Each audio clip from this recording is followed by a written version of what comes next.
여러분 안녕하십니까? 다시 한번 인사드리겠습니다. 한 아세안 물류 싱크 비즈 포럼 진행으로 함께하고 있는 아나운서 김하나입니다. 네, 비즈 세션 두 번째 세션을 시작하겠습니다. 두 번째 세션의 주제는 물류 서비스의 디지털화, 한 아세안 물류 기업의 협력인데요. 이 코로나19 팬데믹 이후에 디지털화는 이제 더 이상 선택이 아니라 필수가 되어버렸습니다. 항공, 해운, 육상, 운송을 포함한 이 물류 산업 전반에도 디지털화는 가장 중요한 키워드 중에 하나인데요. 자, 그래서 오늘 이 주제를 가지고 한국과 아세안 기업의 협력 방안을 깊이 있게 논의하고자 합니다. 이번 세션 역시 두 분의 발표자 그리고 두 분의 토론자를 함께 모실 예정입니다. 먼저 세션별로 두 분의 주제 발표를 마치고 나면 토론과 질의응답으로 이어지는데요. 오늘 세션은 전체 한국어와 영어 동시 통역이 제공됩니다. 한국어 채널은 1번, 영어 채널은 2번입니다. 참고 부탁드리고요. 발표자분들께서는 주어진 15분에서 17분 정도의 발표 시간을 꼭 지켜주시면 감사하겠습니다. 자, 그러면 두 번째 세션 처음으로 발표를 해주실 분은 해양수산부 4차 산업혁명위원회 최형림 위원장님이십니다. 무대로 모실 텐데요. 현재 동아대학교 경영학부 교수님으로 재직 중이시고 오늘은 스마트 물류 시대의 한 아세안 협력 방안이라는 주제로 발표를 해 주시겠습니다. 그러면 최영림 위원장님의 발표 시작합니다. 박수 부탁드립니다. 예, 여러분들 반갑습니다. 방금 소개받은 동아대학교 최형림입니다. 오늘 제가 발표할 내용은 스마트 물류 시대의 한 아세안 협력 방안이 되겠습니다. 되게 먼저 우리 둘러싸고 있는 물류 환경 변화에 대해서 살펴보고 다음으로 4차 산업혁명에 대한 개요 그리고 스마트 물류에 대한 개요를 말씀드리고 마지막으로 한국과 아세안의 물류기업 협력 방안에 대해서 말씀드리도록 하겠습니다.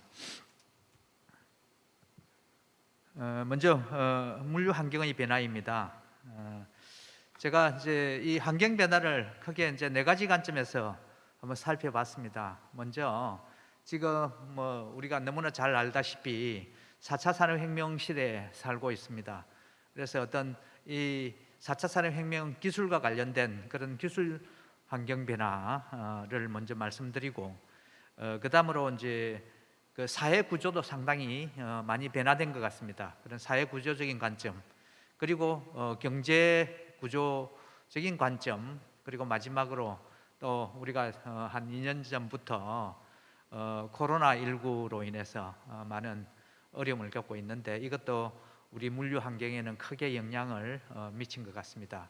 먼저 4차 산업혁명 시대에 어떤 기술 발전에 따른 물류 환경 변화를 보면은 먼저 너무나 잘 아시다시피 우리 물류 현장에 지금 자동화 로봇 기술들이 되게 많이 활용되고 있어 보편화되고 있는 그런 상황이고 그 다음에 지능형 트럭이라든지 드론, 로봇 등의 다양한 스마트 운송기기, 운송수단이 등장하게 되었습니다.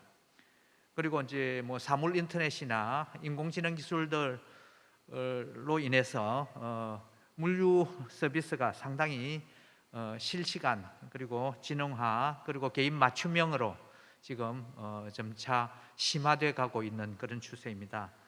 그리고 무엇보다 또 빼놓을 수 없는 것이 빅데이터 기술로 인해서 우리가 불확실한 미래를 좀 더 정교하게 예측할 수 있다는 점입니다. 그리고 특히 이제 3D 프린팅 기술이 발달함에 따라서 과거의 제조 방식이 확 달라지게 되었습니다. 그렇게 되다 보니까 결국은 우리가 그 기존의 창고에 대한 수요가 예전보다는 많이 줄어들고 있다. 그리고 글로벌 공급 사슬에도 상당히 변화를 주고 있다, 이렇게 볼 수가 있겠습니다. 그다음에 이제 사회 구조적인 변화라고 볼 수가 있겠습니다. 이 사회 구조적인 변화가 물류에 미치는 영향, 우리가 크게 살펴보면 먼저 정보의 생성 주체가 예전에는 과거 큰 조직 중심으로 해서 지금은 개인으로 바뀌어가고 있다. 그리고 유통 채널도 다변화됨에 따라서 개인화가 점차 심화돼 가고 있는 그런 상황이라고 볼 수가 있겠습니다. 정보의 생산이나 유통 그리고 소비 주체가 과거에 큰 규모의 조직인 정부나 기업 중심에서 개인 중심으로 변화해 가고 있고, 그리고 소셜 미디어나 스마트폰을 이용한 소비 활성화로 인해서 새로운 비즈니스 모델들이 만들어지고 있다는 점입니다. 또 한편으로는 경제적인 양극화가 심화돼 가고 있다. 또 요즘 이제 그 지구 환경에 대한 지금 이제 고민이 점차 깊어져 가고 있고, 이 또한 우리 물류에 영향을 미친다고 볼 수가 있겠습니다. 또 많은 사람들이 삶의 질을 향상시키기 위한 쪽으로 많은 노력들을 하고 있다.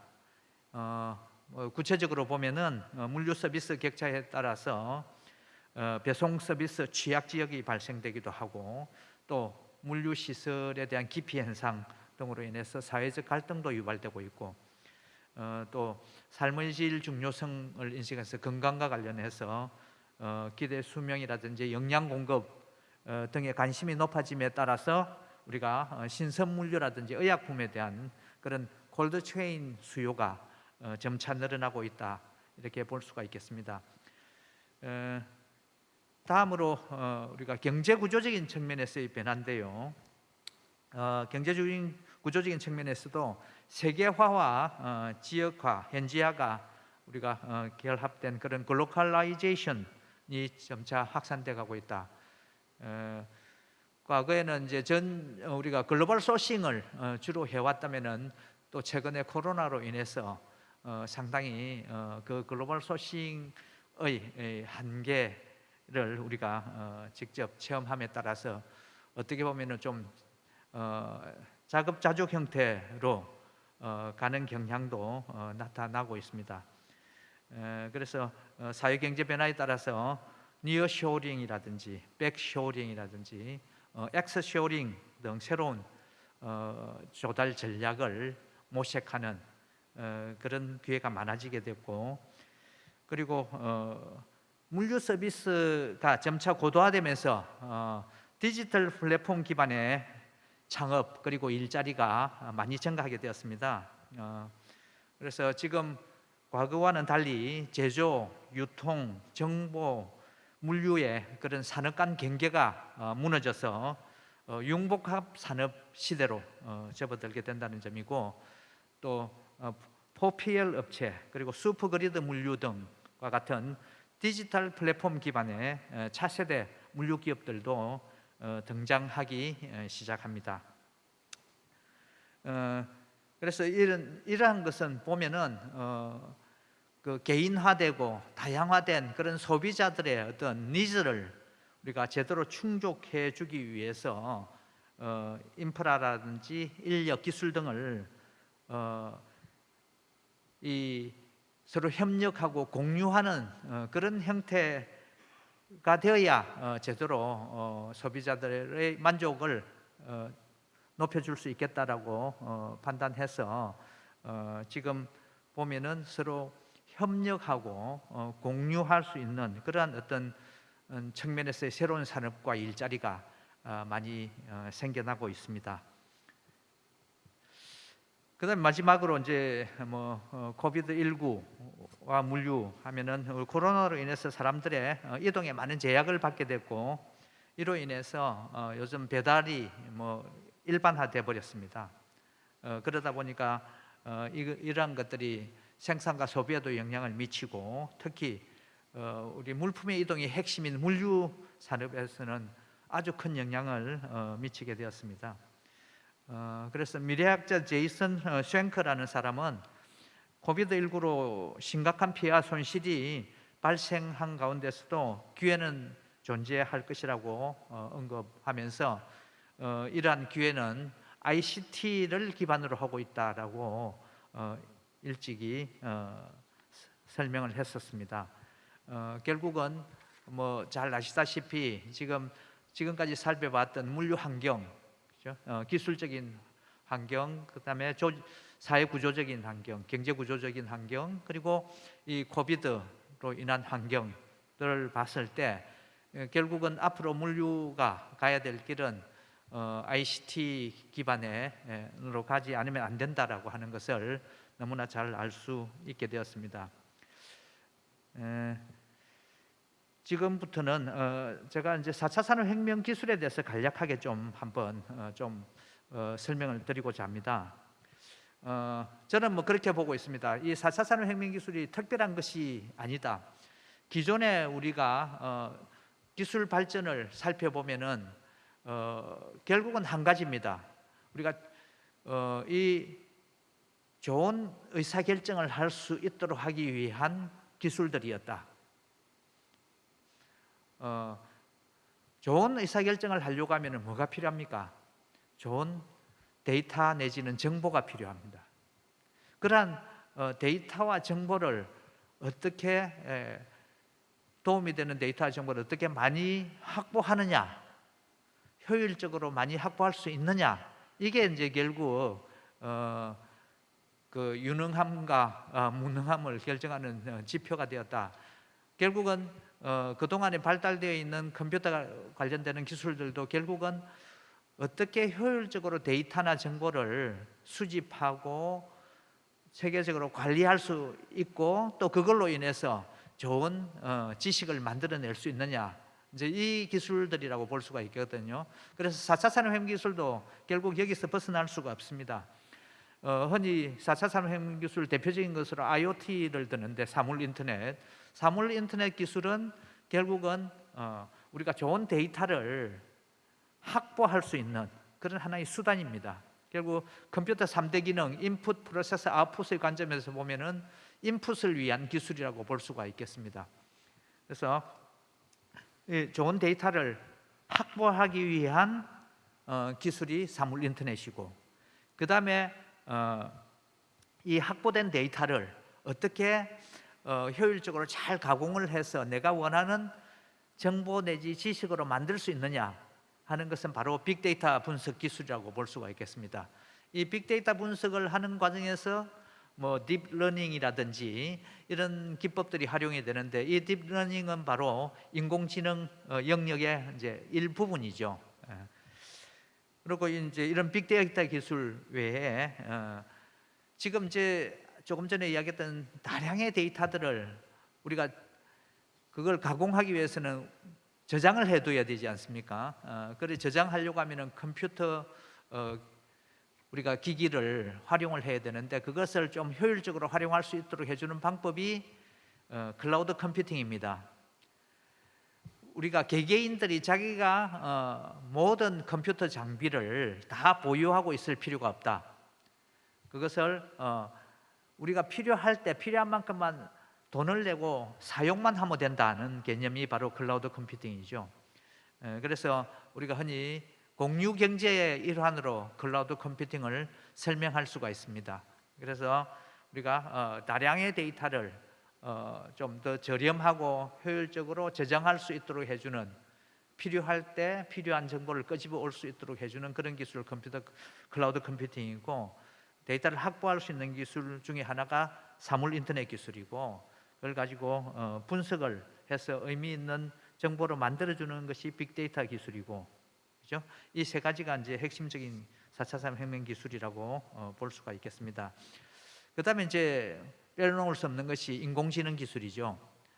인공지능은 원래 추구하고자 했던 것은 사람과 같은 로봇을 만들고자 하는 것이 인공지능이 궁극적으로 추구하고자 하는 바입니다. 그죠? 우리가 지금 아직까지 그런 기술 수준은 못 됐거든요. 사람과 같은 기능을 하려고 하면은 우선 사람이 가지고 있는 눈의 기능이나 귀의 기능이나 입의 기능, 그죠? 그다음에 감각적으로 느낄 수 있는 기능, 그다음에 또 우리 머리에 해당되는 저장하고 학습해서 점점 임프루브 시켜 나갈 수 있는 그런 기술들이 필요로 한데요. 그리고 사람이 하는 말도 이해하고 해야 되겠죠, 그죠? 이해하고 또 스스로 또 말을 할 수도 있어야 될 것이고, 이런 다양한 기술들이 필요합니다. 이 모든 것들이 다 개발이 돼서 유기적으로 연계됐을 때 사람과 같은 그런 로봇을 만들 수가 있는데, 사실은 사람이 가지고 있는 지식이라고 하는 것은 엄청나기 때문에 그걸 지금 인공지능이 다 해결하기가 사실은 어렵다는 겁니다. 그래서 지금 우리가 이런 식의 인공지능을 이제 강한 스트롱 AI라고 이야기를 하는데, 아직 스트롱 AI 수준은 아니고 지금 현재 우리가 AI를 활용하는 것은 우리 주변에 해야 될 업무를 보다 효율적으로 할 수 있도록 해주는, 좋은 의사결정을 내릴 수 있도록 해주는 그런 기술을 지원하는 정도라고 보시면 될 것 같습니다. 이런 식의 인공지능을 우리가 약한 인공지능이라고 그렇게 분류를 하고 있습니다. 이것은 특정 문제에 있어서의 특정 영역의 문제를 해결할 수 있도록 지원해주는 기술이 weak AI 기술이라고 이렇게 이제 보면은 되겠죠. 대표적인 게 알파고 같은 게 weak 인공지능 기술의 하나라고 볼 수가 있겠습니다. 그런데 아직까지는 우리가 이 특정 영역의 문제 해결에 좀 도움이 주는 쪽으로 잘 활용해 가면은 인공지능을 잘 활용할 수 있을 것이다라고 이렇게 저는 생각을 하고 있습니다. 그래서 결국은 인공지능이라고 하는 것, 4차 산업혁명 기술이라고 하는 것이 우리 주변의 문제를 보다 효율적으로 해결해 나갈 수 있도록 해주는 그런 기술들이다, 이렇게 볼 수가 있습니다. 다음에 이제 제가 이제 4차 산업혁명과 관련된 기술에 대해서 살펴봤는데요. 사실은 이 기술이 중요한 것이 아니고 우리가 우리 조직에 또는 자기 개인이 당면하고 있는 문제를 어떻게 풀어나가야 될 것인가 라고 했을 때 이 어떤 방향으로 가야 할까라고 고민할 때 좀 도움이 될까 해서 지금 제가 4차 산업혁명의 그 기본 사상에 대해서 좀 말씀을 드리고자 합니다. 저는 4차 산업혁명의 기본 사상은 크게 세 가지라고 보고 있죠. 개방, 협력, 공유이다. 그렇죠? 예. 먼저 이제 개방, 협력, 공유가 저는 중요한 4차 산업혁명의 기본 사상이고, 이러한 개방, 협력, 공유를 원활하게 해줄 수 있도록 도와주는 기술이 4차 산업혁명 기술이라고 보고 있습니다. 그래서 우리가 어떤 문제를 어떻게 풀어야 할 것인가를 먼저 생각하고 거기에 도움이 되는 기술이 무엇인지를 찾아가는 그런 식으로 가는 것이 바람직하지 않나라는 생각을 하고 있습니다. 그래서 먼저 개방에 대해서 제가 말씀을 드리겠습니다. 지금 이제 우리 요즘 현대를 살고 있는 우리들이 보면은 풀어나가야 될 문제들이 너무나 복잡하고 이게 큽니다. 문제 자체가 크고 복잡하기 때문에 과거처럼 한 조직 내에서 자기 조직 내에서의 자원만 가지고 해결해 나갈 수 있는 일들이 거의 없다는 거죠. 그래서 이런 문제를 제대로 해결하려고 하면은 자기의 지금 현 상황을 외부에 알려주고 그 외부의 자원의 지원을 받아서 문제를 해결해 나가는 것이 바람직하다는 것이죠. 그게 바로 개방의 기본 사상입니다. 우선 내 데이터를 먼저 개방하고 내 상태를 먼저 다른 사람에게 알려줌으로써 그 문제를 풀어줄 수 있는 사람은 우리 조직 외에도 많다는 거죠. 우리 조직 내에 있는 인력으로만 풀기에는 좀 한계가 있다는 것입니다. 그래서 먼저 개방을 해나가서 개방형 혁신이 필요하다라는 것이죠. 이게 이런 우리 사례들을 요즘 많이 보고 있습니다. 그래서 지금 이제 과거처럼 우리 자원만 가지고 문제를 해결하겠다 하는 것은 어리석은 일이죠. 그래서 우리 외부에 있는 자원의 지원을 받기 위해서는 이 개방이 중요하고, 그다음 협력을 제가 말씀드리고자 하는데요. 이 협력은 혼자만의 힘으로 가는 것이 아니고 서로 다른 분야에 있는 업종 간에도 협력해야 되고, 또 우리가 온라인과 오프라인을 이렇게 서로 협력할 수 있는 모델로 만들어 가야 된다. 그렇게 해야 제대로 문제를 풀어나갈 수 있고 소비자들에게 우리가 제대로 대응해 줄 수 있겠다라는 그런 이야기입니다. 그래서 이종 간의 산업 분야, 대상, 기술 등의 협력과 융합을 통해서 새로운 혁신이 가능하도록 해야 된다. 이 대표적인 예가 최근에 CJ와 네이버가 서로 쇼핑 컨텐츠 동맹을 이루었습니다. 국내 물류 영상 컨텐츠 1위 기업과 온라인 플랫폼 분야 1위 기업이 결합을 해서 서로의 부족한 부분을 보완해주는 형태로 지금 가고 있죠. 이렇게 함으로써 두 기업의 장점을 극대화해 나가고 있는 그런 사례를 우리는 보고 있습니다. 그 다음에 이제 공유입니다. 더 이상 이제 소유의 종말이라고 하는 책을 내서 미래학자 중에 한 분이 그랬죠, 그죠? 더 이상 지금 소유하지 않고 우리는 필요할 때 필요한 만큼만 사용하면 된다는, 그래야 효율적으로 갈 수 있다는 겁니다. 그래서 하드웨어의 공유, 우리 자동차 공유라든지 숙박업체 공유 같은 것도 있지만은 우리가 소프트웨어 공유가 중요하죠.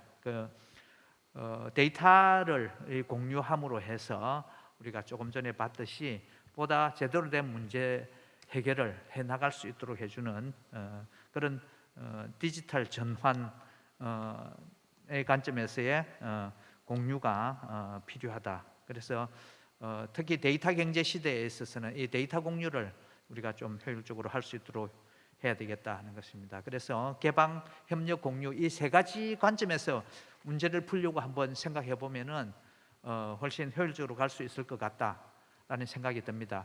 그래서 이 세 가지를 하는데 그러면 어떤 기술이 필요할까 하는 것은 필요한 기술은 얼마든지 우리가 공급을 받을 수가 있기 때문에 크게 문제되지는 않을 것이라고 생각이 됩니다. 다음으로 스마트 물류에 대해서 간단히 제가 말씀드리겠습니다. 스마트 물류라고 하는 것은 로지스틱스 4.0과 같은 맥락으로 우리가 볼 수가 있겠습니다. 로지스틱스 1.0 시대는 수송 수단을 우리가 기계화하거나 자동화해 나갔다면은 로지스틱스 2.0 시대는 하역 작업을 우리가 자동화, 기계화 해 나갑니다. 특히 컨테이너라고 하는 것이 만들어짐으로써 우리가 하역을 굉장히 효율적으로 할 수 있도록 해줬고, 로지스틱스 3.0은 소프트웨어적인 관점에서의 혁신이었다고 볼 수가 있겠죠.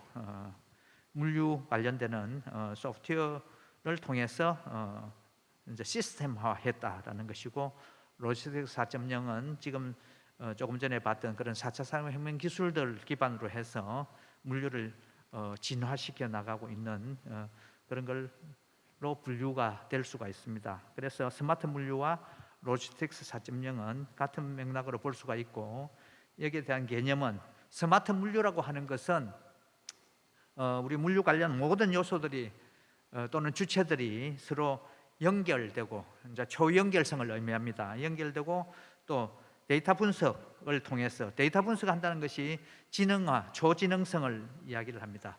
그래서 연결되고 초지능성을 통해서 우리가 가용 자원이라든지 시간, 장소, 효용을 극대화해서 결국은 가시성을 향상시키고 서비스 자율화, 지능화로 생산성 향상을 이룰 수 있도록 해주는 것이 바로 스마트 물류입니다. 그래서 스마트 물류와 관련된 키워드는 세 가지를 들으라 하면은 저는 실시간 가시성과 자동화와 최적화 이 세 가지를 들 수 있겠습니다. 그다음에 이제 스마트 물류의 지금 현재 이제 문제점에 대해서 말씀을 조금 드리겠습니다. 지금 현재 물류 특성상 외부 영향을 많이 받게 돼 있죠. 그래서 이 개별 주체의 최적화로만 해서 전체가 최적화될 수 있는 것은 아닙니다. 그래서 결국은 개별 물류 주체들도 최적화되어야 되지만은 그 주체들 간에 그 연계도 좀 최적화될 수 있도록 해야 되는데요. 지금 현재는 정보 물류 주체들 간의 정보 시스템 단절 그리고 연계 미비 등으로 해서 데이터나 정보 전달이 지연 문제가 발생되고 있습니다. 그래서 이걸 우리가 앞으로는 좀 개선시켜야 될 필요가 있다. 조금 전에 말씀드렸던 4차 산업혁명 그런 기본 사상을 바탕으로 해서 적합한 기술들을 잘 활용해서 결국은 우리가 올바른 의사결정과 자원을 효율적으로 활용할 수 있도록 해주는 것이 필요하다고 말씀드릴 수가 있겠습니다. 그다음에 이제 그 한 아세안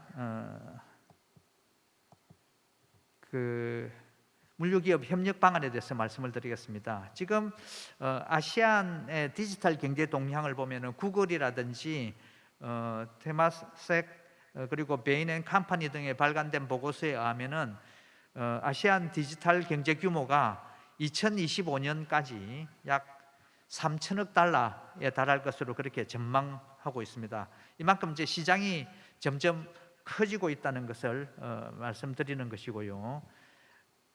여기에 따라서 이제 각 아시안 각 국가들이 물류의 현대화와 디지털화를 목표로 해가지고 여러 가지 정책들을 지금 발표를 하고 있습니다.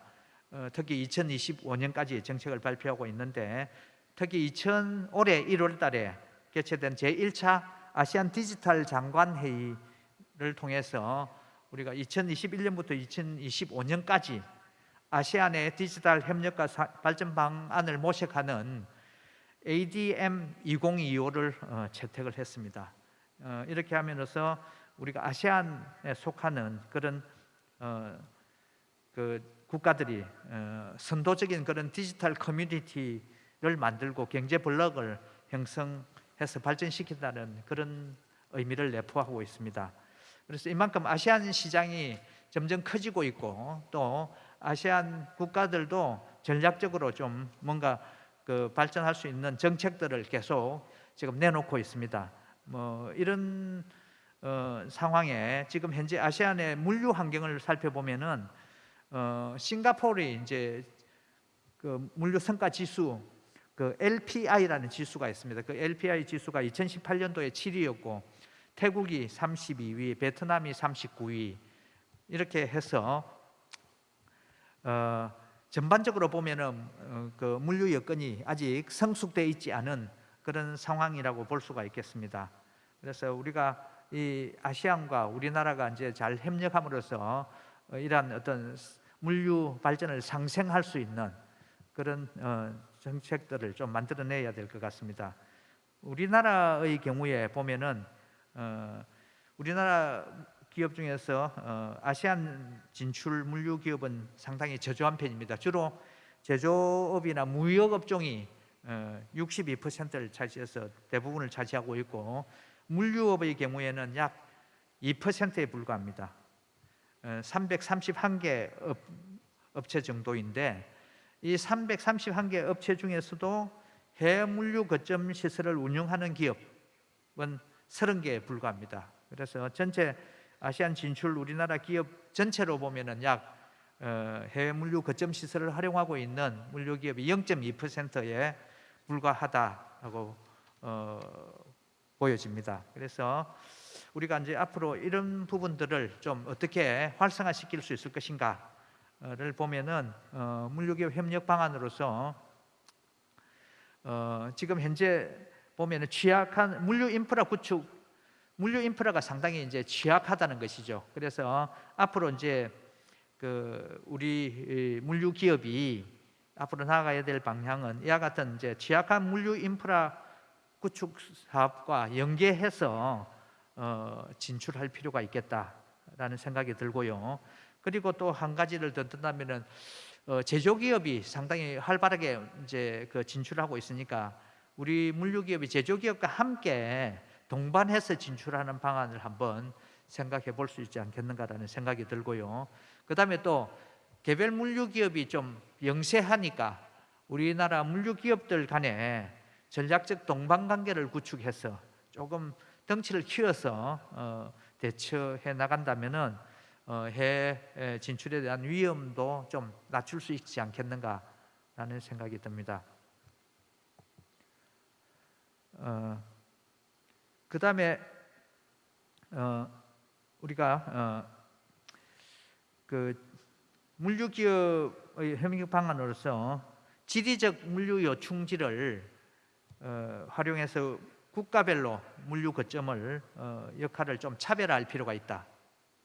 그래서 우리가 물류기업이 진출을 할 때 우선 진출 대상 지역을 명확하게 하고 거기에서 어떠한 화물을 대상으로 할 것인지 각 진출 대상 지역별로 우리가 특화된 그런 화물을 선정을 해서 진출하는 것이 바람직할 것 같다라는 생각이 듭니다. 그리고 아세안 국가 간의 국경 연계를 위한 물류 거점과 소비자와 항만을 연계하는 물류 거점 이런 것들을 좀 확보해서 주변 지역 진출이 좀 용이하게 가는 것이 좋을 것 같다. 그리고 마지막으로 요즘 이제 공유 경제 시대니까 사실은 물류센터 자체도 좀 공동으로 활용할 수 있는 공동 물류센터를 설립해서 물류 비용 절감 그리고 물류기업의 해외 진출이 좀 용이할 수 있도록 하는 것이 좋지 않겠는가. 이 부분은 우리 부산항만공사에서 지금 요즘 좀 적극적으로 공동 물류센터를 건립 유럽과 아시아 지역 전 세계적으로 지금 해 나가고 있는 추세인데 좀 이게 좀 더 활성화되면 좋겠다. 부산항만공사뿐만이 아니고 또 우리 물류 기업들 간에도 또 국가적인 차원에서 좀 공동 물류센터를 좀 설립할 수 있도록 해서 활용되도록 하면은 좋지 않겠는가 하는 그런 생각을 해봤습니다. 조금 시간이 늦어졌는데요. 어떤 뭐 끝까지 경청해 주셔서 고맙습니다. 이상으로 마치겠습니다. 감사합니다. 고맙습니다. 해양수산부 4차 산업혁명위원회 최형림 위원장님께서 오늘 주제 발표를 해주셨습니다. 이 4차 산업혁명 시대 개방 그리고 협력 공유의 가치를 가지고 효율적으로 기술을 사용할 수 있는 지혜가 필요하다라는 조언을 해주셨는데 스마트 물류 로지스틱스 4.0 시대도 마찬가지이기에 우리가 어떤 자세를 가지고 대응을 해나가야 하는지 그리고 한국과 아세안 국가들은 어떻게 협력을 해야 하는지 소중한 의견 나눠주셨습니다. 잠시 후에 저희가 또 토론 무대에서 다시 뵙도록 하겠습니다. 그리고 이번에는 말레이시아 현지로 한번 연결을 해보겠습니다. 이번 주제 발표는 실시간 온라인으로 준비를 하고 계신데요. 말레이시아 물류협회 FMFF 이웬티용 국장님께서 준비를 해주셨습니다. 주제는 Digitalization of Services, How can we assist each other in the acceleration 이라는 주제로 발표를 해 주실 거고요. 지금 연결이 되어 있는 것 같은데요. 인사를 좀 나눠보겠습니다. Good afternoon. Thank you for 안녕하세요. 이렇게 참여해 주셔서 감사합니다. 여러분 모두 안녕하세요. 또 한국국제물류협회 측에 이렇게 저를 초청하여 주신 것에 대해서 감사드리고요. 또 저희의 아벤 회장께 또 이렇게 발표할 수 있는 기회를 주신 것에 대해서 감사드립니다. 제가 이제 슬라이드를 공유하겠습니다. 그러면 이제 자료를 공유해 주실 거고요. 발표를 부탁드리도록 하겠습니다. Okay, if you are ready, please start. 준비되셨으면 시작해 주시기 바랍니다. Okay, I'm going to talk about 저는 오늘 서비스의 디지털화에 대해서 말씀을 드리겠습니다. 이러한 디지털라이제이션의 가속화 과정에서 우리가 서로를 어떻게 도와줄 수 있을까에 대해서 말씀을 드리겠습니다. 저는 이웬티용 국장이라고 하고요. 말레이시아 물류협회에 있습니다. 오늘 저는 여러분 앞에서 이렇게 발표를 하게 돼서 영광으로 생각합니다. 한국과 아세안에서 여러분께서 나와 계신 것으로 알고 있습니다. 이제 오늘은 온라인 발표가 되겠는데요. 먼저 한국과 아세안의 무역 통계를 말씀드리겠습니다. 그래서 현황을 한번 살펴보고요. 그 다음에 핵심 개념을 한번 살펴보겠습니다. 어떻게 디지털화 할 것이냐라는 측면에서 디지털화에 대해서 설명을 하겠습니다. 그리고 또 어떻게 우리가 디지털화하기 위해서 움직여야 되느냐에 대해서 말씀을 드리겠습니다. 결국엔 디지털 경제로 가는 길목에 있는 것이죠. 그러한 의미에서 디지털 준비성 그리고 또 도전 과제에 대해서 말씀을 드리겠습니다. initiative that has been done 그동안에 또 있었던 말레이시아 국내에서 있었던 여러 가지 시도에 대해서 말씀드리겠습니다. here so that you all can also see what has been done and some of the things that can also be adopted. 이렇게 우리가 한 것을 보고 여러분들이 참고하시고 또 스스로 적용할 수도 있을 것이라고 봅니다. 어떤 그 디지털화 사례를 보겠는데요. 한 기업 중에서 이러한 무역 원활화 프로세스를 시작을 하였습니다. 그래서 일부 물류 기업 회사를 바탕으로 디지털화를 추진한 사례가 되겠습니다. 그 사례를 발표하고 나서 그 다음에 To the new era, 제가 생각하기에 새로운 시대에 접어들면서 가장 중요한 것 중에 하나인데요. 이것은 디지털과 관련된 인재 육성입니다. 말레이시아도 바로 이 방면에서 몇 가지 시도를 추진하고 있습니다. 자, 이제 본론으로 들어가겠습니다. okay, so as you can see from the trades, 여기 보시다시피 그 무역 통계 수치가 나와 있습니다. 아세안과 한국 간의 무역 그 통계가 나와 있는데요. 이 양측은 두 개의 무역 협정을 체결했습니다. 하나는 아프카파라고 해서 자유무역 지대고요. 그 다음에 또 하나는 한아 상품 무역 협정인 악티가입니다. 이것은 아세안뿐만 아니라 또 한국과 아세안 간에 많은 혜택을 가져다 주었습니다. 결과적으로 2009년도부터 시작해서 2020년도까지를 보면은 그 전체 교역 규모가 750억 달러였는데 현재는 1,440억 달러 규모까지 이르렀습니다. 지난 10년 동안에 92% 증가한 것입니다. the pandemic has hit us. 물론 이번에 팬데믹 사태로 인해서 타격은 받았습니다. 그래서 원래 저희 목표는 이 역내 교역량을 증대시키는 목표가 있었는데요. 그것에 약간의 차질은 있었습니다만 디지털화를 하면 오히려 더 이 사태를 극복하고 더 많은 발전을 볼 수 있지 않을까 생각합니다. 한국과 말레이시아 간의 양자 교역 규모를 보면 여기에 그 통계 수치가 나와 있는데요. 아세안 한국 교역 그 규모의 한 10%에 해당합니다.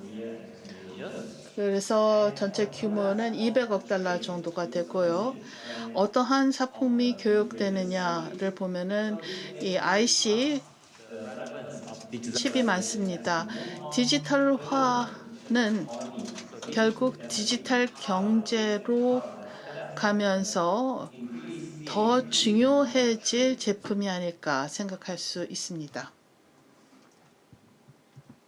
Okay, so in terms of the ASEAN 그럼 아세안 마스터 플랜을 보겠습니다. 아세안 마스터 플랜 2025라고 하는 것이 있는데요. 바로 이 도표에 나와 있습니다. 이 마스터 플랜은 앞으로 어떻게 우리가 디지털 경제로 옮겨갈 것인가를 보여주고 있습니다. 아세안의 영로 협력을 바탕으로 이 마스터 플랜을 만든 것입니다. 디지털화를 통해서 무엇보다도 어떻게 하면은 그 생산성과 경제 성장을 도모할 것인가를 바탕으로 만들어진 계획입니다. 그와 함께 모든 공동체와 연계를 하는 것이 중요합니다. 바로 전 교수님께서 말씀하신 것과 마찬가지죠. 그런 의미에서 우리는 value in terms of the trade. 한 6천억 달러 정도의 규모를 내다보고 있습니다. 디지털 기술을 활용하면 우선 이 교육 규모도 늘어날 것이라고 보고 그 다음에 이 청사진을 바탕으로 어떻게 서로를 도와주고 이 코로나 팬데믹으로부터 벗어날 것인가 하는 중요한 촉매제가 될 것입니다. Key concepts of going digital. 그럼 디지털화의 주요 개념을 살펴보겠습니다. 우리가 디지털화, 디지털 전환을 한다라고 말을 하는데요. 이 말은 많은 사람들이 사용하고 또 혼용하기도 합니다. 그런 의미에서 디지털 경제로 이전하면서 몇 가지 분명할 필요가 있습니다. 이 세 가지 컨셉이 있습니다. 디지타이즈라고 하는 것이 첫 번째 개념인데요. 데이터와 정보가 그 대상입니다. 한 발 더 나아가서 많은 그 교육을 하고 거래를 하고 start to go paperless. 그럼에도 불구하고 점점 더 페이퍼리스해지는 것이 많을 것입니다. 그래서 디지타이즈라고 하는 것은 디지털 경제라고 하는 첫 번째 단계입니다. 디지털화된 정보가 없이는 디지털라이제이션의 다음 단계로 갈 수 없습니다. 그러면은 이 디지타이즈에 관련한 거는 어떠한 것이 있느냐 볼 것 같으면 우선 그 데이터와 정보가 그 대상이 됩니다. 왜 이것이 중요하냐면요. 디지털 형태로 데이터와 정보가 있다는 것은 우리에게 여러 가지 관련한 그 정보를 주기 때문입니다. 그 클라우드 쉐어링, 또 워드, 엑셀, 파워포인트, 인터넷 같은 것이 하우에 속합니다. 또 디지털화된 데이터와 정보는 우리에게 접근성과 또한 보안을 확보해 줍니다. 두 번째 단계가 디지털라이즈입니다. 이것은 그 대상이 프로세스와 오퍼레이션입니다. 이러한 모든 액티비티를 디지털한 환경에서 진행한다는 것이고 이렇게 되면 우리는 효율성, 생산성을 증대시킬 수 있고 또 새로운 채널을 창출할 수도 있습니다. 애플리케이션의 예를 보겠습니다. ERP가 그중 하나고 POS, BI, CRM 그리고 IoT가 있습니다. 페이먼트라든가 인보이싱도 마찬가지고요. 오토메이션이라든가 디지털 마케팅이 우리가 여태까지 본 애플리케이션들입니다. 이 정보를 디지털화한 다음에 일어나는 여러 가지들이고요. 이런 여러 가지 애플리케이션을 통해서 우리는 효율성을 증대시킬 수 있습니다. 다음 단계로는 디지털 트랜스포메이션이 있습니다. 디지털 전환이죠.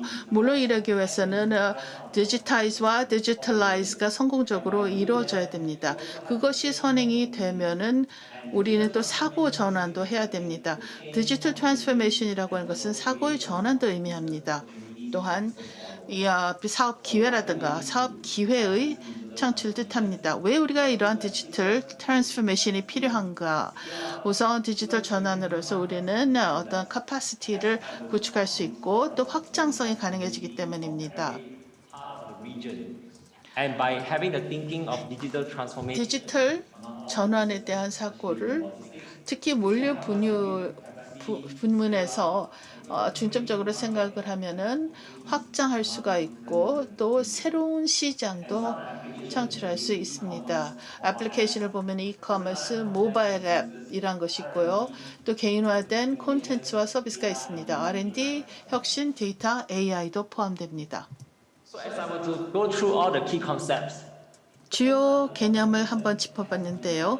그러한 중요한 것들이 실현되어야 되고 실현되고 있습니다. 월드뱅크에서 한 연구를 보면은 디지털 경제의 기초가 되는 것들이 몇 개 있습니다. 우리가 디지털 경제에 대해서는 많이 이야기를 하지만요. 그리고 또 첫 번째 연사의 발표에서도 본 것처럼 2025년도에는 이 부분에서 디지털 경제가 약 3천억 달러 규모가 될 것이라고 추정하고 있습니다. 10년 후가 될 텐데요. 이것이 어쩌면은 1조 달러까지도 갈 수 있을 것이라고 봅니다. 그러기 위해서는 여러 가지 거시 경제적인 측면에서 또 사업 환경에서 지원이 있어야 되고 또 기업가들 사이에서도 사고의 전환이 필요합니다. 디지털 경제의 초석이 되는 5가지의 부문을 보겠습니다. 새로운 시대에 접어들면서 무엇보다 중요한 것은 값싸고 또 고속의 브로드밴드에 대한 접근성이 보편적으로 실현돼야 됩니다. 이러한 것이 있어야만 아까 말씀드린 것처럼 여러 가지가 가능해질 것이고요. 두 번째 꼭 필요한 것이 스킬입니다. 새로운 디지털 경제를 구축하기 위해서는 인재가 필요하고 이런 새로운 비즈니스 전환에 참여할 수 있는 인재가 필요한 것이죠. 그래서 인재의 육성, 새로운 스킬 확보에 투자해야 합니다. 그렇게 해야만 디지털 경제를 추진할 수 있는 것입니다. 페이먼트도 중요하죠. 현재는 거의 대부분의 거래가 종이 화폐를 통해서 이루어지고 있습니다. 그러나 앞으로는 디지털 결제가 중요해질 것입니다. 이러한 측면에서 관련된 싱크탱크도 많아지고 있습니다.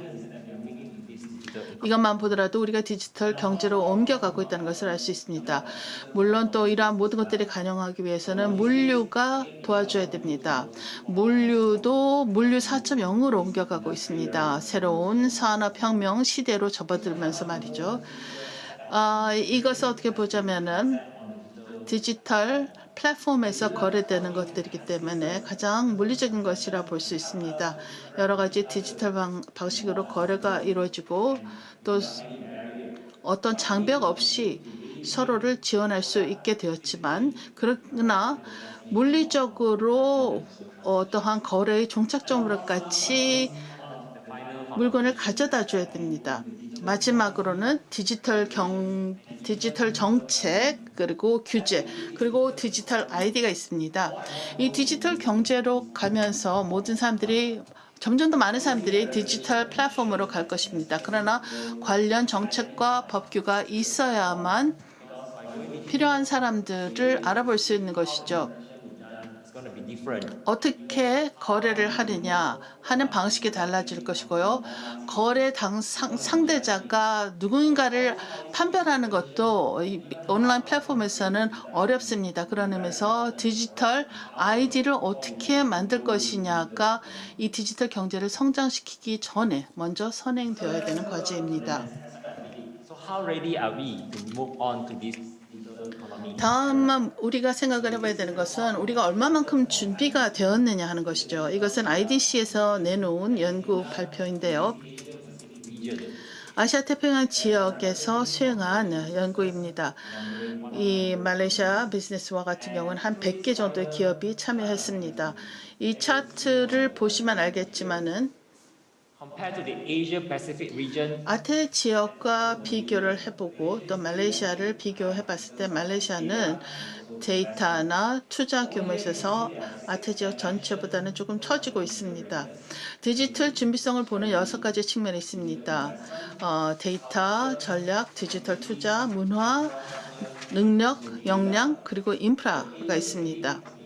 아태 지역은 파란 선으로 표시되었습니다. 말레이시아는 반면에 빨간 선으로 표시되어 있습니다. 보시다시피 말레이시아는 아시아 태평양 지역 전체에 비해서 뒤처지고 있고 말레이시아로서는 분명히 이것을 극복해야만 디지털 경제로 갈 준비가 갖춰질 것입니다. 우리는 무엇보다도 지금부터 데이터를 디지털화하고 인프라에도 더 많은 투자를 해야 합니다. 이 연구 보고서를 보면은 몇 가지 디지털화와 관련된 도전 과제가 나와 있습니다. 우리가 디지털화와 관련해서 규명한 3가지 과제가 있습니다. IDC에서 나오는 것인데요. 리더십의 결여 그리고 AI에 대한 투자 의지 부족이 있습니다.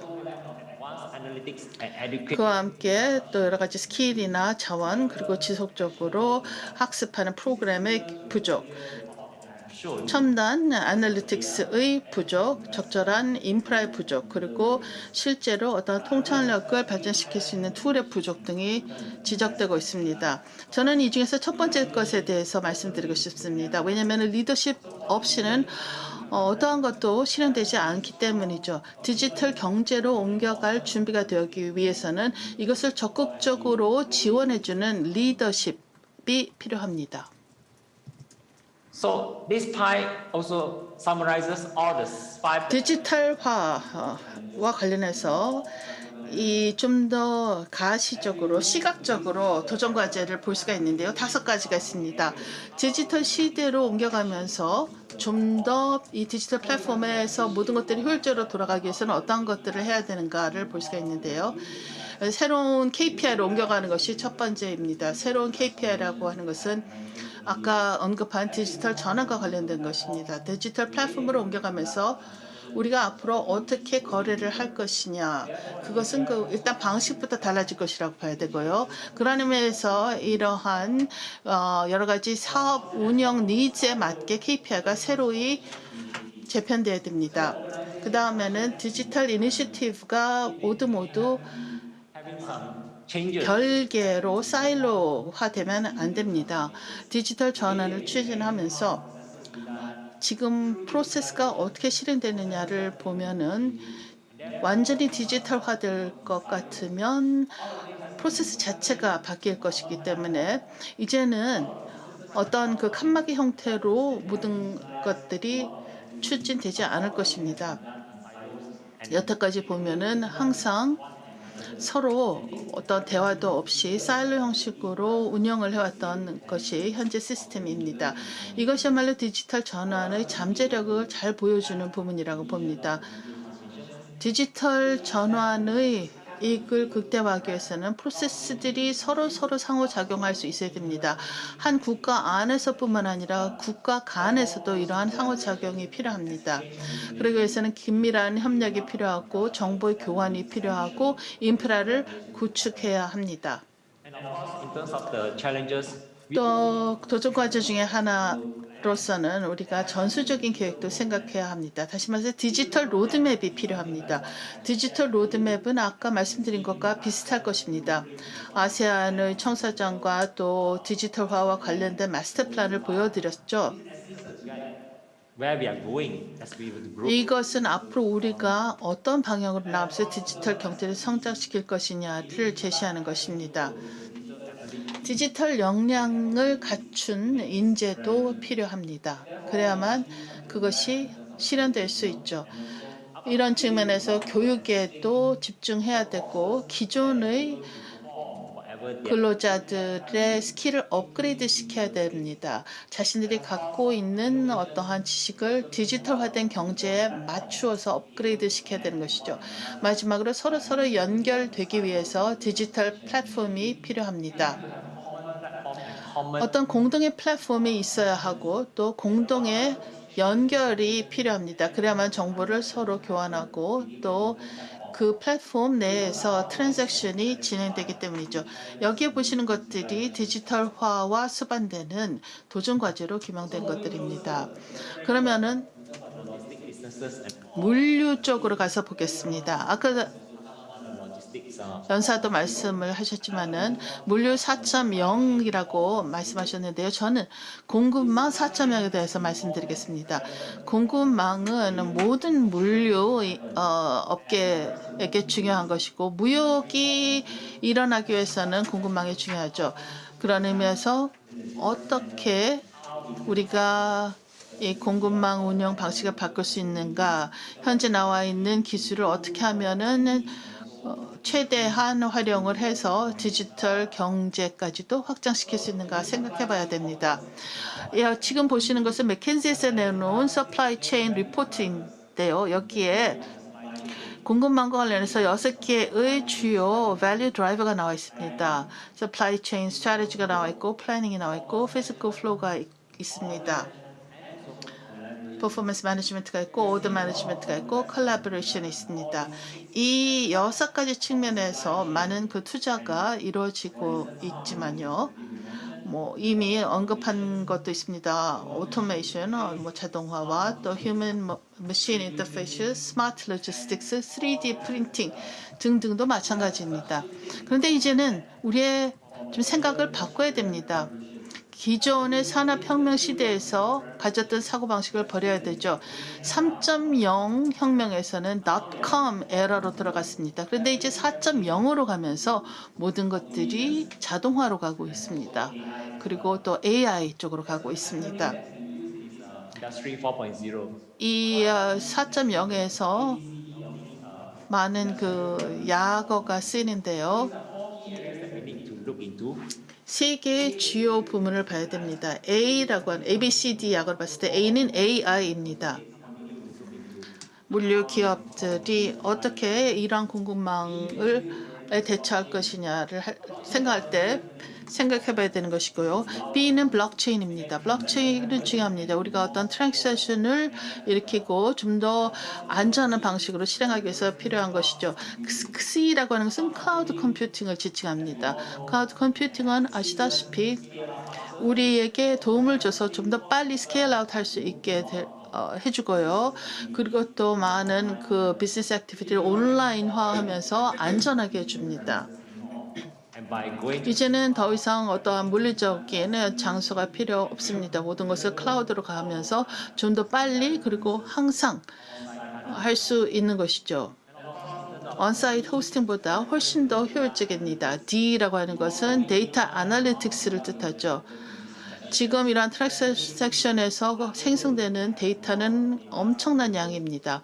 그리고 또 이러한 데이터는 항상 우리가 사용할 수 있어야 되지만은 데이터 아날리틱스 없이는 이러한 데이터의 효용 가치가 떨어집니다.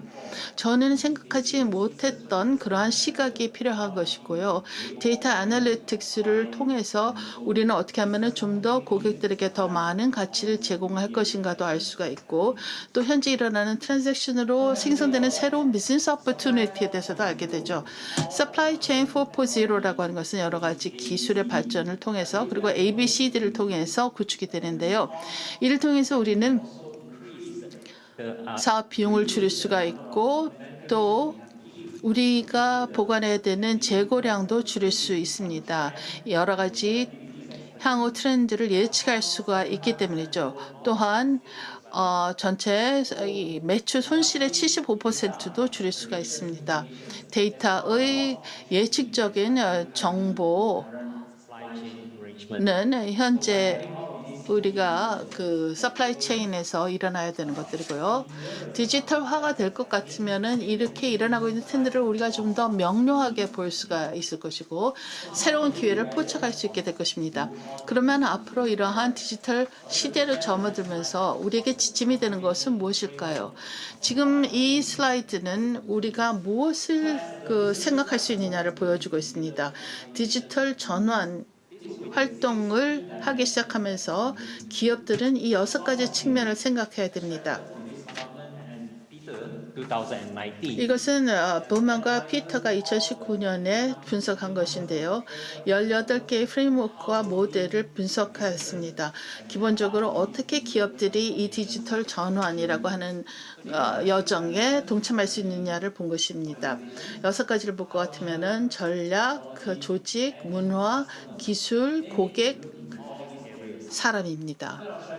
다 고려해야 됩니다. 전략과 관련해서는 우선 기업들은 디지털 전략을 세워야 됩니다. 디지털 경제로 발전하기 위해서는 디지털화된 환경에서 우리는 어떤 방식으로 일할 것이냐를 반드시 생각해야 되고 그러기 위해서는 새로운 영업을 뒷받쳐줄 디지털 전략이 필요합니다. 이것과 함께 여러 가지 소통 전략도 필요하고요. 또 충분한 자원을 배분해서 이러한 것들이 실현되도록 해야 됩니다. 조직과 관련해서는 전체적으로 어떤 조직의 구조에 대해서 다시 생각해야 됩니다. 그리고 크로스 펑셔널한 협업도 생각해 봐야 되죠. 디지털화되면서 우리 대부분은 서로에게 항상 어베일러블하고 액세시블하고 더 연결될 것이고 또와 함께 This will create 이 전사적인 차원에서 어떠한 혁신을 하는 것도 더 쉬워질 것입니다. 이것은 디지털 공장이나 디지털 랩에도 적용됩니다. 그와 함께 문화도 생각해 봐야 됩니다. 디지털 전환 문화가 필요한데요. 이 문화라고 하는 것은 실험할 수 있는 자유가 주어지는 환경입니다. digital transformation activities 그리고 이러한 디지털 전환 활동은 많은 조직들에게는 익숙치 않은 것들입니다. 따라서 우리가 가져야 되는 그 마음의 자세는 실험하고 또 새로운 것에 도전할 수 있는 그러한 마인드세트라야 하죠. 그와 함께 경영진의 강력한 의지가 있어야 되고 강력한 디지털 리더가 필요합니다. 많은 조직들은 리더십 쪽에 지원이 부족하기 때문에 이런 것들을 추진하지 못할 것입니다. 사람들은 어떤 강력한 리더십이 없을 때 다시 수작업으로 돌아가기 마련이고요. 그리고 옛날 방식에 계속 연연하기 때문이죠. 디지털화를 할 것 같으면 우리는 기본적으로 우리가 하는 모든 것들을 더 규모를 키울 수 있게 됩니다. 이런 의미에서 이 방향으로 나가는 것은 불가피합니다. 그러나 조직에서 디지털화가 추진되기 위해서는 그 여정을 이끌고 가는 강력한 디지털 지도자가 필요합니다. 아까 제가 ABCD를 언급하였죠. 그것은 모든 물류 기업들이 반드시 짚고 넘어가야 되는 분야입니다. 그들의 물류와 관련된 여러 가지 오퍼레이션을 디지털화하기 위해서 꼭 생각해 봐야 되는 것들인데요. 클라이언트 쪽에서는 많은 클라이언트들이 이제 온라인, 오프라인 양쪽에서 존재할 것입니다. 그런 의미에서 어떤 하이브리드형 모델이 필요하죠. Customer 또한 고객들에게는 고객들이 오프라인에서 경험하는 것과 비슷한 경험을 하게 해줘야 됩니다. organizations. And of course, in terms of the workforce capabilities, 이 직원과 관련해서는요, 인력과 관련해서는 교육 그리고 또 업스케일링이 필요합니다. existing workforce need to upskill 그래야만 여러 가지 능력이나 역량이 업스케일되고 또 일하는 방식을 바꿀 수 있을 것입니다. 이것이 선행되어야만 디지털 경제가 성장할 수 있습니다. 이제는 말레이시아에서 추진한 여러 가지 이니셔티브에 대해서 말씀을 드리겠는데 MDEC라고 하는 것이 있습니다. 말레이시아 디지털 이코노미 코퍼레이션의 약자인데요. 지금 출발점들을 7개의 부분으로 나누고 있습니다. 우선 첫 번째 분야는 디지털 마케팅 세일즈고, 그 다음에는 일렉트로닉 포인트 오브 세일즈라고 하는 이포스가 있고, HR 페이롤 시스템 CRM 있고, procurement 이커머스가 있습니다. 이미 대부분의 기업들에서는 이런 분야를 실행할 수 있는 기술이 확보되었습니다. 그 세 개의 주요 개념을 처음에 말씀드렸죠. 모든 조직들이 해야 되는 것은 첫 번째 정보의 디지털화이고, 두 번째 해야 되는 것은 현재의 여러 가지 영업을 디지털화해야 된다고 하였습니다. 그 두 가지를 하면은 다음 단계인 디지털 트랜스포메이션으로 갈 수 있다고 말씀드렸죠. discussions of the things that has been done in Malaysia. 이제 말레이시아에서 있었던 그 사례를 보여드리겠는데요. Electronic Not Preferential Certificate on Origin Roadmap입니다. 어떻게 보자면은 여러 국가 간의 무역을 지원해 주기 위해서 필요한 것이죠. 어떠한 방식으로 진행되느냐를 보면은 우선 이해 관계자들을 먼저 규명해야 됩니다. 여기 보시다시피 엑스포터가 있고요, 수출업자가 있습니다. 그리고 또 수입업자가 있습니다. 모두 다 여기에 들어오는데요. 그런데 수출과 수입하는 국가 간의 디지털화된 정보와 관련된 협정이 없으면은 이것이 불가능합니다. 다시 말해서 수출국과 수입국 간의 협업이 있어야만 이루어질 수 있는 것들입니다. 물론 또 그러기 위해서는 정부 기관들도 플랫폼 선상에서 있어야 됩니다. So I'm just going to run through very briefly. 간략하게 설명을 드리겠는데요. 저희가 이 교육과 훈련 부분도 반드시 생각해야 됩니다. 아까도 말씀드렸지만 인력의 업스케일링이 필요하기 때문이죠. 말레이시아는 이런 측면에서 마이 디지털 이코노미 블루프린트라고 하는 것을 나왔습니다. 현재 인력이 어떻게 업스케일되고 업그레이드 되는가를 위해서 필요한 것들을 나열한 것입니다.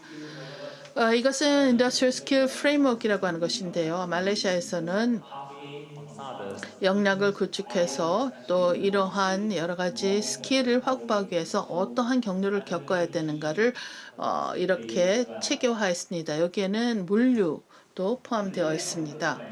이것으로 제 발표는 마치겠습니다. 이제는 MC에게 마이크를 넘기겠습니다. 네, 감사합니다. 아주 훌륭한 발표 잘 들었습니다. 물류 물류협회 이웬티용 국장님께서 발표를 해주셨습니다.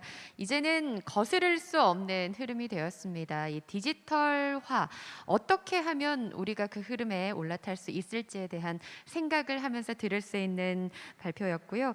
물류 역시 이 디지털 경제에서는 이제 이동과 또 거래의 벽이 허물어졌는데 거기에 발맞춰서 물류는 어떻게 그 벽을 허물고 자유롭게 이동할 수 있을지에 대한 고민을 남겨두고 있습니다. 이 이야기를 조금 더 깊이 있게 지금부터 나눠보도록 하겠습니다. 물류 서비스와 디지털화에 대한 토론과 또 질의응답을 진행할 예정인데요. 그러면 앞선 발표자분들 그리고 두 분의 토론자를 무대로 모시겠습니다. 네, 오늘 토론에 함께하실 분들을 소개해드리겠습니다. 최형림 동아대학교 교수님, 그리고 이웬티영 국장님 앞서 발표를 해주셨고요. 그리고 강경원 피아타 2022 사무처장님, 그리고 김석용 카고프레스 부장님 모시고 지금부터 토론을 이어가도록 하겠습니다. 이번 토론의 좌장은 최형림 교수님께서 맡아주시겠습니다. 저는 마이크를 넘길 거고요. 3시 20분까지 토론 부탁드립니다. 예. 오늘 우리 두 번째 세션 물류 서비스의 디지털화 한 아시안 물류기업 협력이라는 주제 세션의 토론 좌장을 맡은 최형림입니다. 먼저 토론에 앞서서 그 토론에 참여하실 토론자들을 간단히 소개해드리도록 하겠습니다. 먼저 피아타 2022 사무차장을 맡고 계신 강경원 차장님 자리해 주셨습니다. 예. 다음에 카고프레스의 우리 김석용 부장님 자리하셨습니다. 예, 저희가 이제 3시 20분까지 마쳐야 하기 때문에 우선 그 두 분 토론자들께서는 방금 주제 발표 들으신 것 중심으로 해서 간략하게 우선 한 7분 정도 범위 내에서 먼저 조금 말씀해 주시고 또 추가로 또 말씀 나눌 거 있으면 하도록 하겠습니다. 그럼 먼저 우리 강경원 차장님부터 좀 해주시겠습니까? 안녕하십니까. 한국국제물류협회 강경원입니다. 앞서 발표하신 두 분의 고견 잘 경청하였습니다. 4차 산업시대에 대비해야 한다는 얘기는 요즘 거의 매일 듣는 이슈가 되었고 사물인터넷, 빅데이터, 인공지능, 메타버스, 로봇 및 드론의 활용, 자동화 등의 각 용어의 뜻에 대해서는 개별적으로 알아도 어떻게 생태계를 이루고 융합되어 현실 사회에서 자리 잡고 사회를 변화시킬 수 있는지에 대해 의문이 있었는데 이해를 높여주셔서 감사드립니다. 오늘의 주제 발표 중 첫 번째 주제인 물류 서비스의 디지털화는 저희 생업인 물류 서비스 종사자뿐만 아니라 여기 참석하신 모든 분들께 4차 산업 시대의 미래 사회를 좀 더 쉽게 이해하는 데 도움을 주는 좋은 시사점을 나타내주고 있다고 생각합니다. 단순히 물류라는 것이 원자재의 공급, 상품의 이동, 재고의 보관 및 반송품 운송 등에 국한되지 않고 대다수 기업의 매출 발생이 물류의 원활한 기능에 좌우되는 기본적 기능이 물류에 있기 때문에 이는 물류 디지털을 통해 4차 산업 시대를 일정 부분 예상해 볼 수 있게 해줍니다. 여러분께서는 거대 기업인 애플이나 아마존의 핵심이 SCM이나 로지스틱스 사업체라고 자주 듣는 것처럼 말이죠. 저는 물류 서비스의 디지털화를 생각하면서 물류 산업의 구체적인 변화 과정은 어떨지 또는 발전 과정에 수반되는 양면성은 없는지 생각해 보았습니다. 지금 잘 쓰고 있는 스마트폰으로 인해 이동 중에도 보고 싶은 콘텐츠를 실시간으로 즐길 수 있는 편의성이 증대와 반면에 개별 어플리케이션 개발자의 과도한 개인정보 요구로 인해 불편한 마음이 생기는 것과 같은 것들에 대해서입니다. 제가 소속된 한국국제물리협회는 회원사의 권익 보호와 증대를 중요하게 생각하는데, 기술의 발전, 지금 얘기하는 시대 변화는 필연적으로 물류 생태계의 소수기업 과독점화로 갈 것이라 예측되어 더더욱 그렇습니다. 오즈노카 마사시는 그의 저서 로지스틱스 4.0에서 물류 디지털화의 핵심을 인력 감소화와 새로운 표준화라고 기술하였습니다. 사물 인터넷, 빅데이터, 로봇 등을 통한 자동화 및 자율주행 운송 수단 등으로 인해 인력 사용이 감소할 것이며, 4차 산업혁명을 설명하는 소품종 다량 생산에서 최종 소비자의 니즈에 부합하는 다품종 소량 생산으로 변화함에도 물류는 컨테이너, 팔레트 사용 등과 같이 새로운 편리성을 최적으로 추구하고자 새로운 규격화 및 표준화가 일어날 것이라는 예견인데, 저도 타당하게 생각합니다.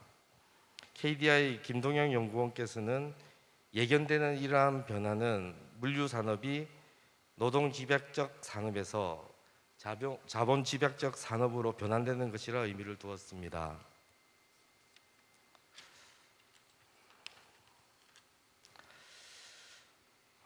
한국에서 지금 물류 자동화가 일어나는 부분을 보면, 쿠팡의 경우 지금 전국에 170여 군데의 물류센터를 운영 중인데, 추가로 스마트 물류센터 건립에 집중하고 있으며, CJ 대한통운도 어제 발표를 했습니다. 혁신 기술기업으로의 도약을 선언하고 2023년도까지 2조 5천억 원을 투입하여 핵심 거점 및 풀필먼트 센터를 현재 8배로 확충하겠다고 발표하였습니다. 코로나 이후 비대면 온라인 경향으로 크게 확대되고 있는 택배 산업도 과독점화 시장으로 가고 있습니다. 기술력과 자본력을 지닌 소수의 혁신 기업과 잘 조화되는 여러 기업체가 있는 물류 생태계를 만드는 것에도 많은 관심이 필요하다고 생각합니다.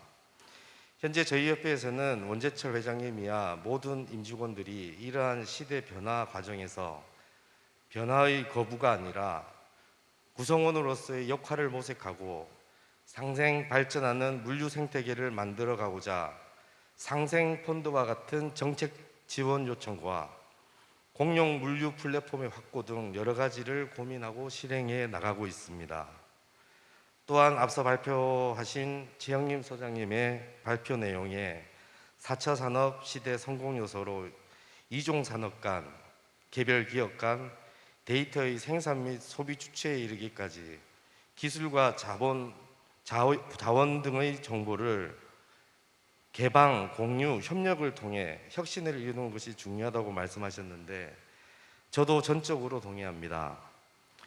다만 한편으로는 로지스틱스 4.0 기준의 4차 물류 시스템상에서는 기업의 조달, 생산, 영업, 판매에 이르는 모든 데이터가 제공되어야 하는데, 이러한 정보는 기업 정보의 거의 대부분이라 할 수 있으며, 이러한 정보의 적정한 공유 단계에 대한 고민과 정보 보안 및 보호에 대한 설계, 비용 발생이 필수적이라는 것도 고려해야 합니다.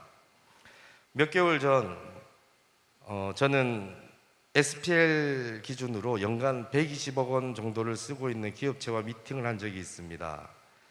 3PL 전체 비용 중 인건비 항목이 약 20억 원 정도였는데, 이를 현재 적용 가능한 70% 자동화 설비를 구축하는 비용은 약 150억 원이 소요되는 것으로 추산되었고, 인건비 절감액, 자동화 설비, 유지 보수 금액, 공간 효율성 증대 부분 등까지 단순 고려했을 때 10년간 운영하여야지 자동화 설비 비용이 상계가 되었습니다. 차차 비용 최적화가 이루어질 것이라고 예상하지만 여하튼 어려운 선택의 영역인 것은 분명합니다.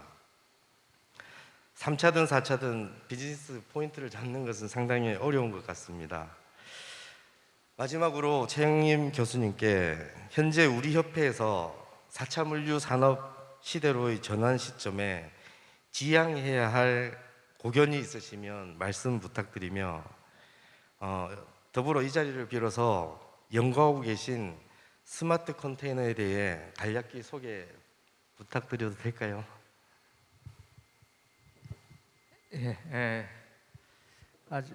지금 실제 이제 우리 그 물류 협회에 계시면서 그 협회 회원사들이 우리 4차 산업혁명 시대에 어떻게 가야 할 것이며 또 가는 과정에서 예상되는 어려움 그런 부분들에 대해서 좀 잘 지적을 해주신 것 같습니다. 그리고 마지막으로 질문을 하셨는데 제가 간단하게 좀 답변을 드리도록 하겠습니다.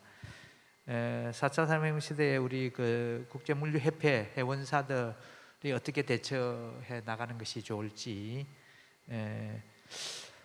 뭐 저는 아까 우리 그 말레이시아의 발표자도 말씀하셨습니다만은 새로운 기술 기반의 어떤 혁신을 이룩하려고 하면은 그게 기존의 업무 방식하고 뭔가 좀 달라지는 부분들이 있기 때문에 항상 좀 거부감이 있습니다. 거부감이 있고 이 사람이라고 하는 것이 기본적으로 변화를 그렇게 좋아하지를 않거든요.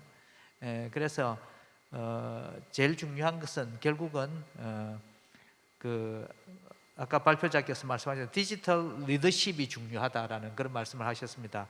그래서 개별 기업을 지금 영위하고 계시는 CEO 분들께서 이 우리가 그저 디지털 전환을 어떻게 왜 해야 되며 어떻게 할 것인가에 대한 어떤 방향을 분명하게 아시고 그걸 같이 일하시는 직원들에게 좀 계속 관심을 갖고 어떻게 변화하고 있는지에 대해서 모니터링하면서 자기 의도대로 가고 있는지를 잘 챙겨야 된다라는 생각이 들고요.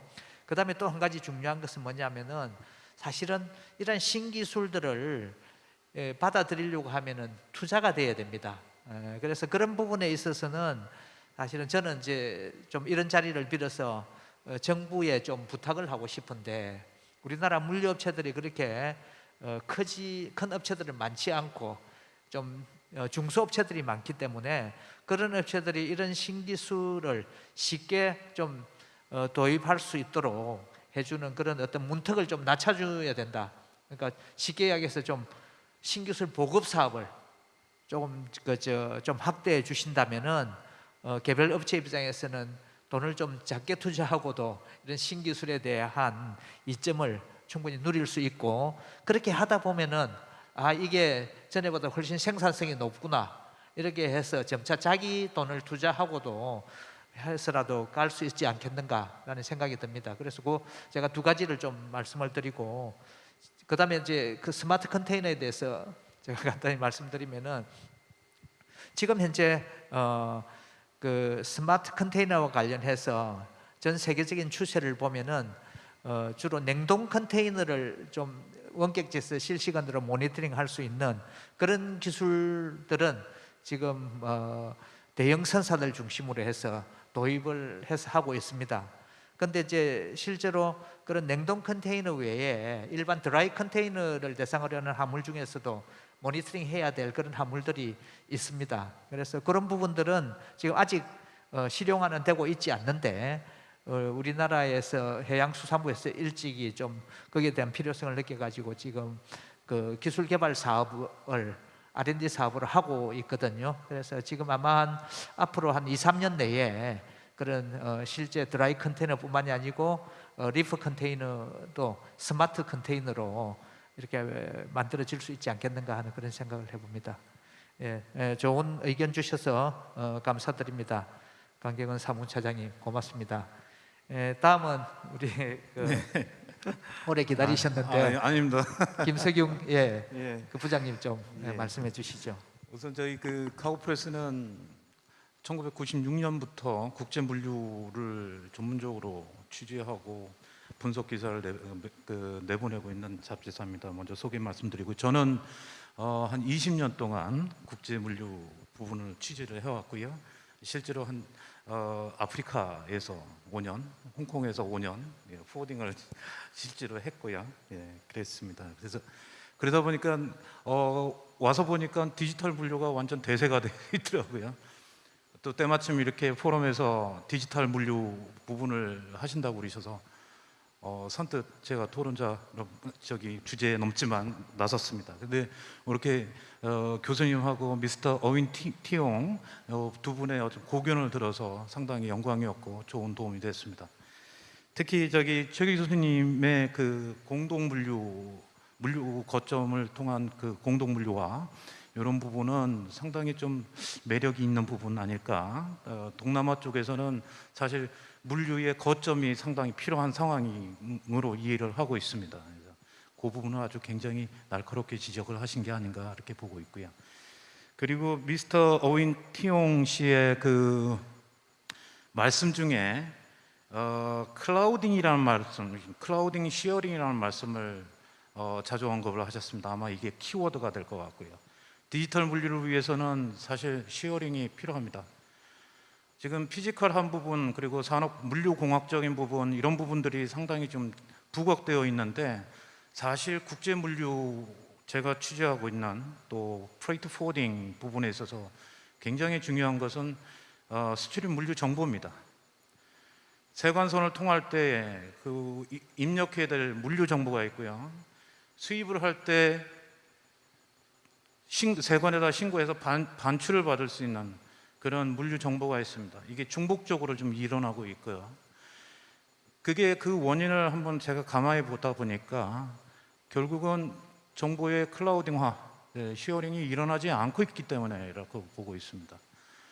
그리고 선사라든가 항공사에서 지금 다방면으로 지금 디지털화를 좀 추구를 하고 있는데 그게 굉장히 폐쇄적입니다. 다시 말해서 지금 포워더의 가장 중요한 기능인 선복의 확보, 그 견적 그리고 그 운송상의 그 트레이싱 이런 기능적인 부분을 상당히 점점 방식, 1차원적으로 지금 관리를 하고 있다고 보고 있습니다. 지금 4차 산업혁명을 얘기를 하고 있는데요. 그게 결국 거기서 어떻게 클라우딩 데이터가 시어링이 일어나지 않고 있기 때문에 저는 보고 있거든요. 그런 점에서 미스터 어윈 티용 씨에게 여쭤보고 싶은 게 아세안 쪽에서 이런 플랫폼, 그러니까 클라우딩 플랫폼을 지금 하고 있는지 아니면 그런 계획이 있는지 아니면 또 한국과의 어떤 그런 데이터 기반으로 시어링이 가능한 어떤 그 의사가 있는지 그런 움직임에 대해서 한번 여쭤보고 싶습니다.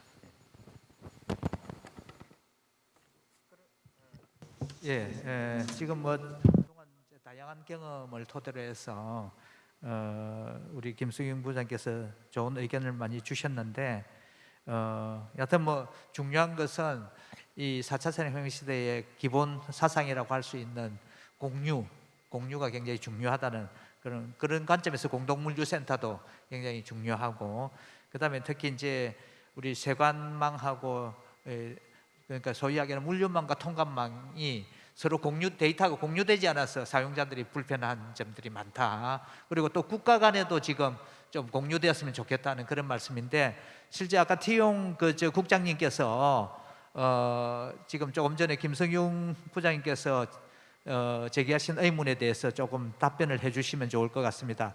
아세안 지역에서 지금 현재 그러한 국가 간의 통관 정보들이 서로 공유되고 있는 플랫폼이 있는지 한번 말씀해 주시죠. Yes, thank you very much, Professor. 네, 교수님 감사합니다. 그리고 카고프레스 부장님 질문 감사합니다. 그 해당 질문은 다른 참석자분의 질문과도 비슷할 것 같다는 생각이 듭니다. 어떤 디지털 표준을 마련을 해서 경제 통합을 가속화할 수 있는지에 대한 질문과 관련성이 있을 것 같습니다. 말씀해 주셨던 내용에 모두 다 공감을 하는 부분이고 제 발표에서도 잠시 언급을 하기는 했었습니다만 기업들 중에서 디지털화 노력을 하고 있는 기업들이 많습니다. 그런데 그 방법을 보면 상당히 분절화된 그런 방식으로 임해왔습니다. 여러 가지 정보를 단편적으로만 디지털화했던 것이 사실인데 그런 과정에서는 많은 정보를 이중으로 중복해서 기입을 해야 되는 경우들이 많습니다. 그렇게 된다면 정보의 중첩 현상이 나타날 수밖에 없습니다. 저는 아세안 단계로 가기보다는 일단 말레이시아의 그런 경험에 대해서 말씀을 드리고자 합니다. 말레이시아에서 저희가 목도했던 사례에 대해서 말씀을 드리도록 하겠습니다. 그런 사례들이 말레이시아도 분명 있습니다. integrated 최근에는 온라인 통합 시스템을 마련을 하였는데 이런 모든 정보를 통합하려고 노력을 했었습니다만 이것이 쉽지만은 않았습니다. 왜냐하면 대부분의 물류 회사들 같은 경우에는 모두 다 자체적인 플랫폼을 여전히 사용을 하고 있기 때문입니다. 이런 다양한 디지털의 플랫폼의 모든 장점들을 활용을 하기 위해서는 통합을 잘 해야 하는데 통합을 한다는 것은 어떤 공통의 표준이 필요하다는 것입니다. 정보 공유의 어떤 표준이 필요하다는 것이죠. 그래서 이러한 디지털 플랫폼이라는 것 자체가 서로 간의 정보를 공유할 수 있는 어떤 표준이 필요하다는 뜻이 되겠습니다. 따라서 제가 생각하기에는 기업들이 디지털화를 위한 일단 여정에 먼저 착수를 해야 될 텐데 그러기 위해서는 정보를 디지털화해야 되는 것이 그 수순이 되겠죠. 그래서 정보를 디지털화한 다음에 이제 어떻게 공유를 할지를 고민을 해야 합니다. 디지털 정보를 공유를 하기 위해서는 이런 각종 플랫폼이 있는데 여기에서는 유사한 방법으로 데이터를 취해서 공유를 해야 하는데 그렇게 하지 않을 경우는 한 플랫폼에서 다른 플랫폼으로의 호환성이 떨어지게 됩니다. 그 과정에서는 디지털 환경에서의 효율성이 떨어지게 되고 말씀드렸다시피 분절화된 단편적인 디지털화밖에 되지 않습니다. 이런 분절화된 디지털화는 당연히 지양해야 될 것인데 말레이시아는 안타깝게도 이런 현상들이 많이 나타났습니다. 앞으로는 분명 우리가 그래도 좋은 기회가 있다고 생각합니다. 이런 과제들에 대해서 먼저 이제 식별을 해야 될 것이고요. 발표에서도 언급을 했었습니다만 이런 과제들이 무엇인지를 보고 이런 내용들을 수면 위로 끌어올려서 진정한 대화를 해야 한다고 생각합니다. 아세안 간뿐만 아니라 한국과의 그런 대화가 필요하다고 생각합니다. 그래서 이런 과정에서 디지털 경제의 장점들을 널리 활용할 수 있을 것이라고 생각을 합니다. 그래서 분명 기회가 있다는 것이고 앞으로 아세안 2025년 같은 경우에는 이 방향성을 타고 어떤 청사진을 그려야 된다고 생각합니다. 지역별로 정보 공유가 필요하다라고 말씀을 드렸는데 물류회사 간의 정보 공유뿐만 아니라 그 이상으로의 확대가 필요합니다. 즉 정부 지원을 통해서 서로 간의 정보 공유를 보다 원활하게 할 수 있도록 해야 할 것이고 그러기 위해서는 공통 표준이 마련이 되어야 할 것입니다. 그리고 상호 연계성을 개선을 하기 위한 어떤 방책이 필요하고 이런 것이 있어야지만 디지털화가 가능합니다. 답변이 되었기를 바랍니다.